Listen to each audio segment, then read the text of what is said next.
বিভিন্ন রাজ্যের রাজরাজারা যখন তাদের পরিবার নিয়ে উপস্থিত থেকে নবদম্পতিকে আশীর্বাদ করবে, তখন তারা জ্যোৎস্নাকে ঠিক কি বলে সম্বোধন করবে বৌদিদি?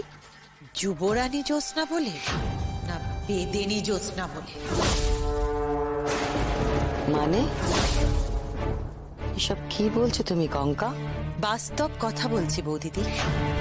যখন বিক্রম এই পলাশপুর রাজ্যের রাজা হবে আর জ্যোৎস্না হবে মহারানী, তখন যদি সবাই বলে মহারানী বেদেনী জ্যোৎস্নার জয় হোক, শুনতে ভালো লাগবে তোমার?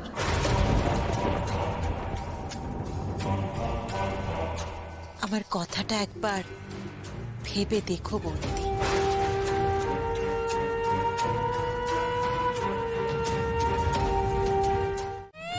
আর নে একা সাজিস না, ওই রাজকুমার বিক্রম তোকে কি বিয়ে করবে? করবে না। বিয়ের আগেই এমন ফষ্টি নষ্টি, আম খেয়ে ওই আটি ছুঁড়ে ফেলে দিয়েছে রাজকুমার বিক্রম।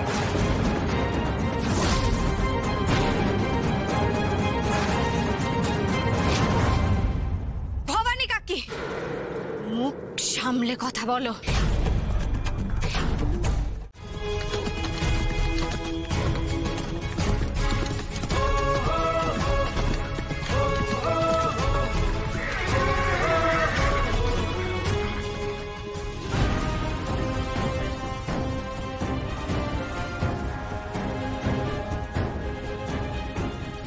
এসেছিস?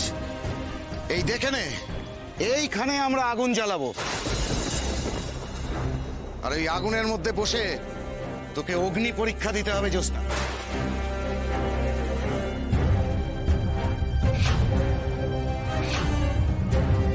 আর এই আগুন যদি তোর শরীর স্পর্শ না করে, তাহলে আমরা মেনে নেব যে তুই সতী, তোর পবিত্রতা এখনো অক্ষুণ্ণ আছে। আর এই আগুন যদি তোকে স্পর্শ করে, তুই যদি সত্যি অসতী হস, তাহলে সেই আগুনে তুই পুরো ভস্ম হয়ে যাবি। সবটা জেনেই আমি প্রস্তুত হয়েছি, নতুন করে আর কিছু বলতে হবে না। আরো একবার ভেবে দেখো তোমরা, এভাবে আগুন নিয়ে খেলা আর তোমরা করো না।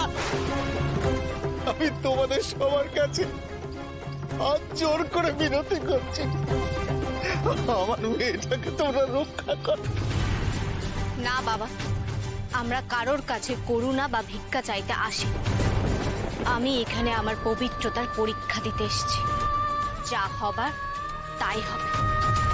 মাথার উপরে মা মনসা আছে।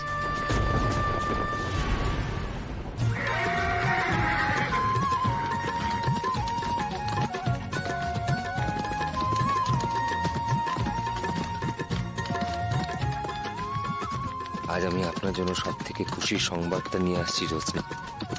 এবার আমরা এক হব।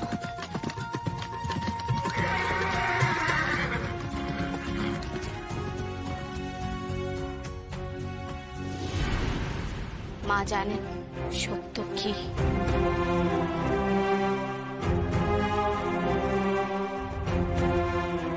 বেশ, শুরু হোক অগ্নি পরীক্ষা।